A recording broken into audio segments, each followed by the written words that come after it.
Hello, everyone, and welcome back to the Not Content Podcast. My name is Jerome Cuson, joined as always by my good friend Brian, and we are continuing our John Woo November by discussing Face Off, which is generally regarded as his best American movie, and that is what we will be discussing tonight. As always, leave a 4 or 5 star review so to help people discover the greatness that is this show through Apple and Spotify. Please subscribe to us on YouTube.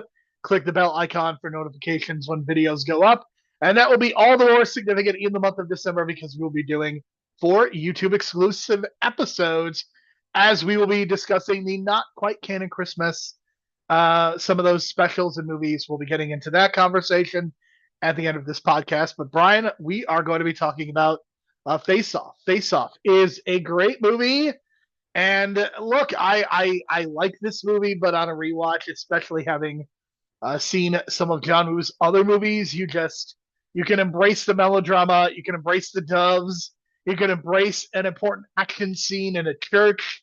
I cannot embrace black characters being killed again. It happened again, Brian. Oh, I know. And not only that, they were set on fire, dude.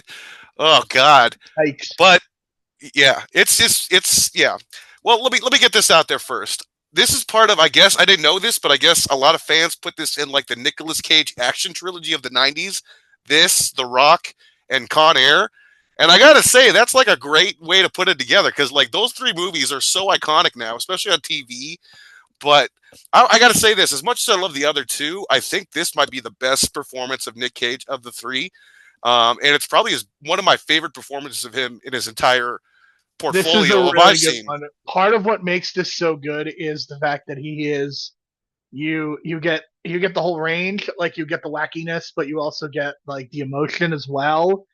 Like there's so few actors because even John Travolta in the same movie is kind of doing some of the same stuff and it doesn't work. But Nicolas Cage is able to get that emotion out of you as an actor, and he is also able to be wacky as well. And I think that's an extraordinary feat. And again, I think he way outacts John Travolta in this movie. And I think John Travolta, like when he's playing the evil guy, is great. But as Sean, he's almost too emo. It doesn't work. So when I texted Jerome the other day, or I guess it was last night, now that I think about it in the timeline, basically at the end of my viewing of Face Off, I was convinced that this is the best non-Batman story that needs to be told as a Batman story. Because essentially you're getting a Batman Joker story where they're switching faces and Batman has to go undercover as the Joker in order to, facilitate hitting the bomb, I right? also think like Buffy the Vampire Slayer did something like this is definitely something that became a thing after this movie because there was a plot line in Buffy season 4. I mean, they didn't switch faces, but they switched bodies, and Right. and I remember like people jokingly called the episode "Faith Off," which was pretty funny. Oh boy. Okay. So yeah, it's so interesting because I feel like this is a great Batman movie just on the table that they just had a script for it and they kind of had its own thing. But you can clearly see the Batman Joker dynamics in this. It's clear as day. And I love that fact. And then if you kind of look at it, Nicolas Cage is doing his own Joker, right? And that's pretty much what I love about this. And then when they do the switch, it's like it's even more emotional because he's getting into your heartstrings. And I think the performance really works for Nick Cage because you see John Travolta in the beginning, and I think that really adds to it. And I know you're not really a fan of his performance as much, but I think he sets the table for the rest of the movie in terms of what to expect from this character. So you can differentiate the 2 once they do the switch, right? And I think it's key in the beginning that you kind of see him emo, yes, but let's put the facts on the table. His son gets murdered right in front of him. And then I joke with Jerome, like, this is a kind of a backdoor sort of origin story. If you want to turn it into The Punisher, you can even do that as well. Not even forgetting that Thomas Jane is in this movie in the background. Totally forgetting that part. It's funny, like this is the first time that like we discussed Punisher years ago, and those two, Travolta and Jane, were in that movie, and right. It's very similar in a lot of ways. Yeah, and or at least the beginning where we see Punisher in the show and the movies lose his kid in the beginning. Actually lost his family. In this case, he loses his kid. but it's just so like melodramatic, and the little things I love, like it's just it's the touching things about it. It's like I have this scar, and he's talking about the scar when he got shot, and then the bullet went through and hit his son's head. He's talking about please leave the scar there. I wanted to, to commemorate my son. And I was like, oh, you're pulling at my heartstrings, John Travolta. And then they do the switch, and then it's just Nick That was a Cage. really great moment. Yeah. Yeah, and then Nick Cage elevates it by like, I don't know, when I know you're kind of disturbed by the fact that like he sees the other son and kind of adopts him as his own. It's a little creepy. I'm not gonna. I But mean, that's again Batman and Robin, right? Like that's the story of what's his name? Who got killed again? it's a little bit different. I mean, Batman, like It's similar. Batman is not like he looks like his son. Like he literally looks like his son.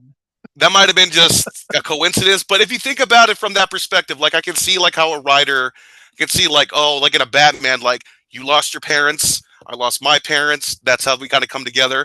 But in this case, they killed Jason Todd, and it's almost as if now the story is you're the son of the guy that killed my son, and we're gonna have to deal with that somehow later here's the on. thing to me that stands out about this movie above everything else is that like John Woo's really allowed to go there. I think with Hard Target, there are clearly some budget constraints. He doesn't necessarily have the best actors in the world. Like there's not a lot of depth. I mean, you have a lot of tremendous character actors. I mean, you have Gina Gershon in a tremendous small role. You have Nick Cassavetes in a small role.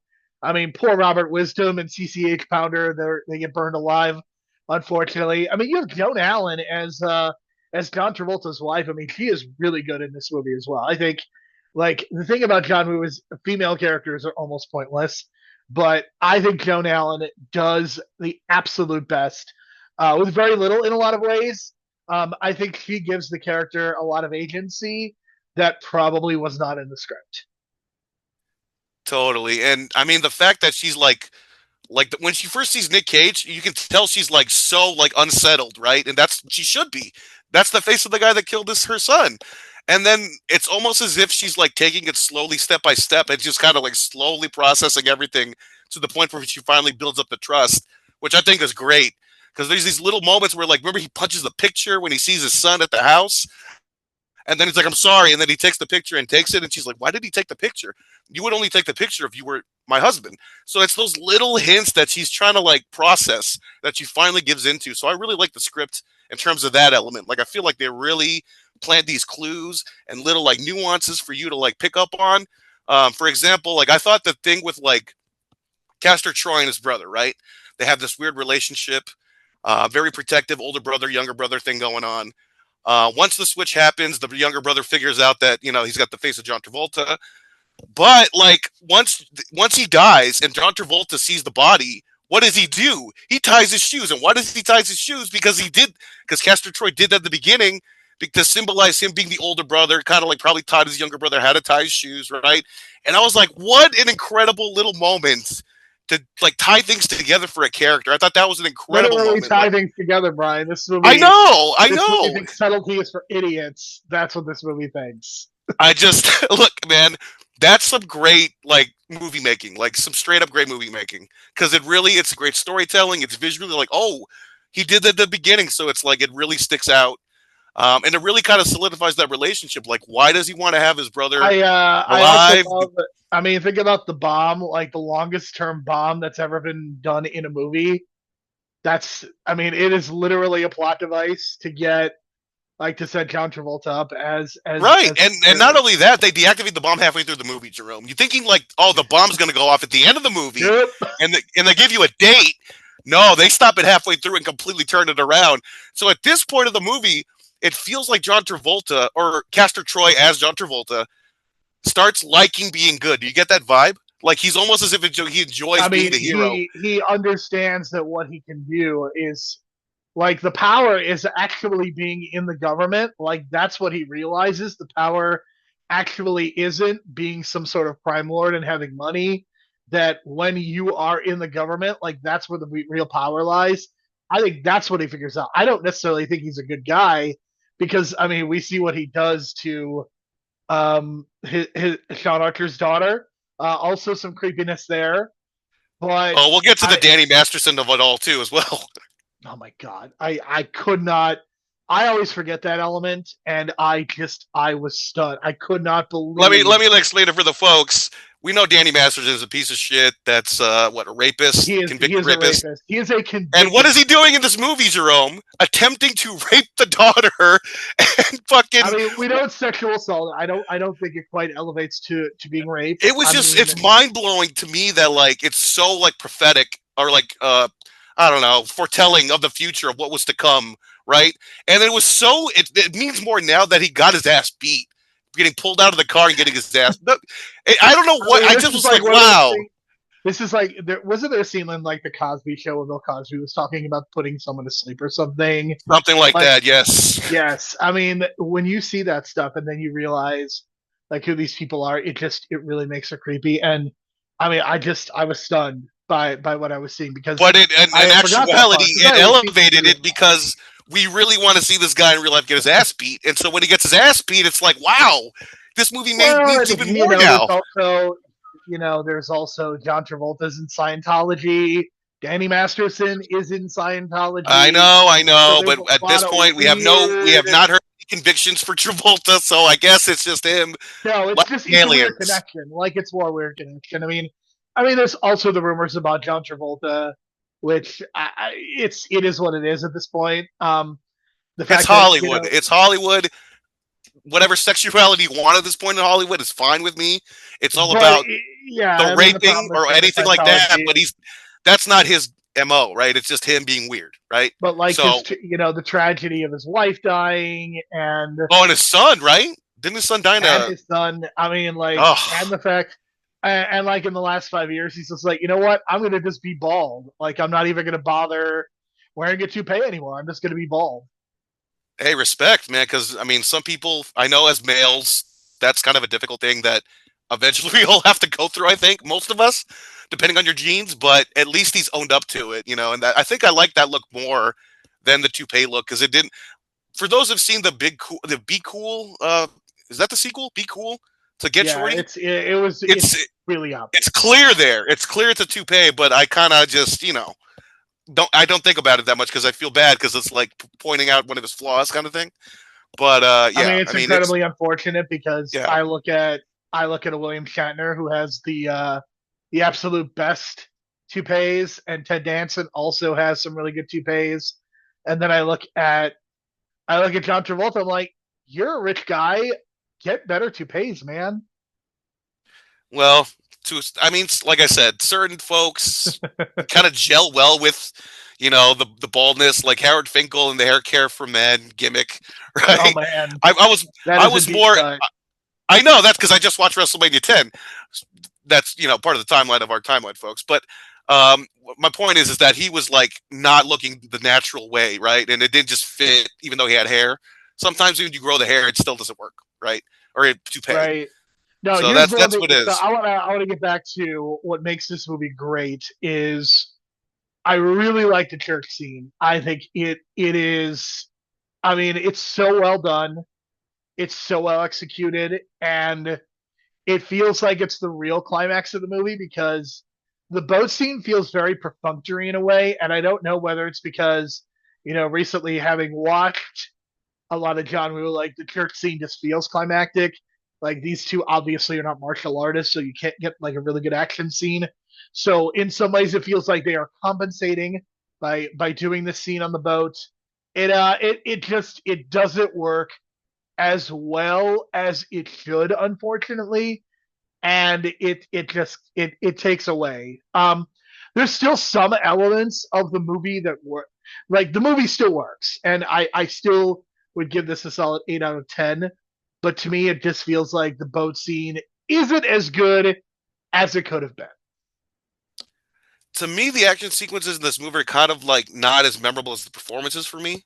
So when you say like the boat scene, I'm like, yeah, it looked cool, but I'm more thinking about the Which is one one-on-one of the rare confrontation after, times that John Woo right? actually. Which I think is like an accomplishment for him, right? Because it's usually like all these great set pieces and these explosions and these gunfights, but in this case, it's all about the performances. So I got to give him credit, man. This is one of his rare movies where it's like it's solely the performances are just carrying everything. And like we know this is kind of a sci-fi movie anyway, and they eliminated some of those plot elements, but still it feels so grounded, even with those elements. So I got to really applaud him. And there are I issues with mean, the this is script, a like we movie talk that about. feels ridiculous in a way, but maybe because we've seen so much more since, it feels less ridiculous now. Compared to all the Perhaps Nick that's Cage what. stuff that we've seen post, which is kind of my point. Is like I think you learn to appreciate this role more so for Nick Cage now that you've seen his work post because he's so well rounded and with so many range of like emotions and different characters that he's played. So like there's this one great scene that like when he's in there with the bad guys and they're doing like drugs and stuff. And then at one point he laughs as if he's about to cry because he's about to like mentally break down. And then he just shakes his head and it's just like, I'm Castor Troy. And he goes back into it. So it's like he's very like teetering back and forth between sanity and insanity, right? And that's what a character should be going through when they're like thrown in the situation, your face is removed, and the people that know that you got switched are dead, which is again The Departed, Infernal Affairs. They borrowed from this movie, right? So it seems like so much full circle stuff going on in terms of this movie, the John Woo stuff, leading all the way to The Departed. And we're not going to review The Departed. Like, it stands on its own, I think. Like, there's so much that's been said about that. There's not much more you could say how great Unless that we movie decide to is. do a Martin Scorsese tribute, but I am not touching that with a 10-foot pole. I mean, maybe we could do some 80s stuff that's obscure, right? But Martin Scorsese's Young Coke years. But, yeah, I mean, the Something issues else. for me, for this movie is just so much in the writing at the beginning where it's like they left Castor Troy unattended, right? After the surgery. And It that's what gets really it's irks the me. first act of this movie is a little, but I do have to say, and I think a lot of the way this movie is shot just makes up for it. And I know that well, the movie feels effortless in its editing in the way that it moves. So even the stuff that doesn't necessarily work still somehow doesn't seem to take too much away. And again, I think that's pretty amazing to me because there are elements of this movie that I think in the wrong hands would have been a disaster, but this did not feel like a disaster. Right. Because for me, it's just like Castor Troy wakes up from a coma and there's like no restraints. There's no one around him. There's no Right. security. He's just alone in I a hospital. It's like, mean, what? of course he is. Why not? But okay, so then we cut back when he's like kind of looking in the mirror. What it's kind of like the Joker after the chemical spill. So again, this a dynamic of Batman and Joker just kind of feels natural with the story. So I really want to see, I don't know, maybe a DC animated movie where they go like Batman Face Off and literally do the story of Face Off with Batman and Joker. Because I think as a live action movie would draw, like would really, really draw if you get the right actors to do it. But I think you maybe got to experiment and do it as like Well, I a mean, one of the things animated that's movie always first. like I would be very dubious of that for a number of reasons, just because it feels like the DCU is pretty well set at this point, and it feels like James Gunn has a good direction. So Yeah, we'll that's why I see. think But animated at first, because this seems like an Ellsworth story on its own. Like one, if you could do it as like one movie, I could see perhaps it. the other thing I want to point out is there have been rumors that they want to do a sequel to this movie, and I think it is a truly awesome Well, idea. it's still not. I mean, it's still officially announced as happening as of right now, and it's supposed to be Adam Wingard, which I know you have some issues with because he did the Kong I Godzilla think it's a movies. really bad idea. So I don't know if that fits because I'm a fan of the Godzilla movies too, but that's a different kind of movie. You know what I'm saying? Like I think you need a guy that maybe like I don't know, like who's a good sci-fi director right now on his kind of stands on their own, right? Like I think you need a little bit of that, but you I definitely need mean, the you could great probably go like casting. to the John Wick directors, perhaps, and And and then I guess the story would be like the son, right? Because that's the story. Like that's obviously the leftover from the previous movie. That's I obviously mean, needs some therapy. I have very little interest in Like if pursuing they another switch again, legacy. like they can't switch again because Castor They Troy's just dead. can't. So I don't No, know they why they really want to. can't. I don't know This what idea you of a do. direct sequel, yeah, this direct sequel idea, I don't know because it's like you either got to remake it or like you got to talk about the kid, and those are kind of two different movies right there. So it's very interesting that they Yeah, mentioned direct sequel. I don't believe that they can do it. Have it be plausible and have it be good. Because I mean, from an acting standpoint, Travolta and Cage are also at very different points in their careers. So I don't believe that this movie would work. I just don't. Right. And in terms of a remake, I can't even think of actors that would pull this off. Maybe a Timothy Chalamet, maybe.